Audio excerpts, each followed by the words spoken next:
Les liaisons chimiques se forment lorsqu'un système d'atomes est plus relâche ensemble qu'ils ne le sont séparément. Une bonne partie de cette réduction de l'énergie globale est le résultat de charges électrostatiques. Les liaisons ioniques sont un cas extrême, où chaque atome réclame pour lui-même sa pleine couche d'électrons et où des charges atomiques opposées s'attirent mutuellement. L'équilibrage des charges atomiques entraîne alors la formation des sels neutres. À l'autre extrémité se trouvent les liaisons covalentes, où un ou plusieurs électrons sont partagés dans les couches de valence de deux ou plusieurs atomes.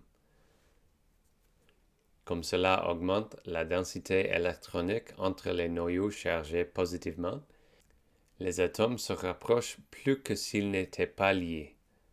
En fait, la distance entre les noyaux est une bonne indication de la force de la liaison.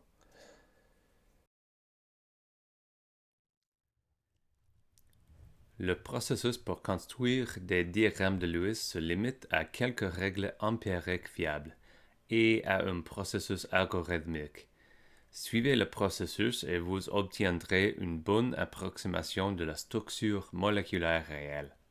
Nous utiliserons l'eau pour notre exemple. Première étape. Comptez les électrons de valence de chaque atome et toute charge de la molécule et les additionnez tous ensemble. C'est votre budget d'électrons pour la structure. Étape 2.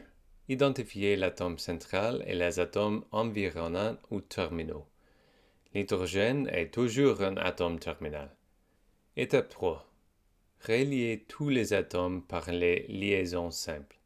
Étape 4. Placez les électrons qui restent sur la structure de manière à ce que chaque atome complète sa couche autant que possible. Les deux électrons de chaque liaison sont partagés par les deux atomes. Nous comptons donc les deux électrons comme appartenant aux deux atomes. Dans la dernière étape, nous vérifions que chaque atome a son complément entier d'électrons et ses orbitales sont remplies. Cela fait donc 2 électrons pour chaque hydrogène et 2 fois 2 liaisons plus 4 électrons non liés de 2 doublettes libres pour l'oxygène pour un total de 8 électrons. Vous avez probablement entendu parler de la règle de l'octet, selon laquelle les atomes aiment avoir 8 électrons dans leur couche de valence.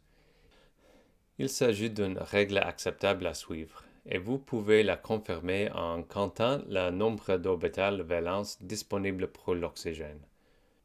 Nous allons présenter 4 autres exemples.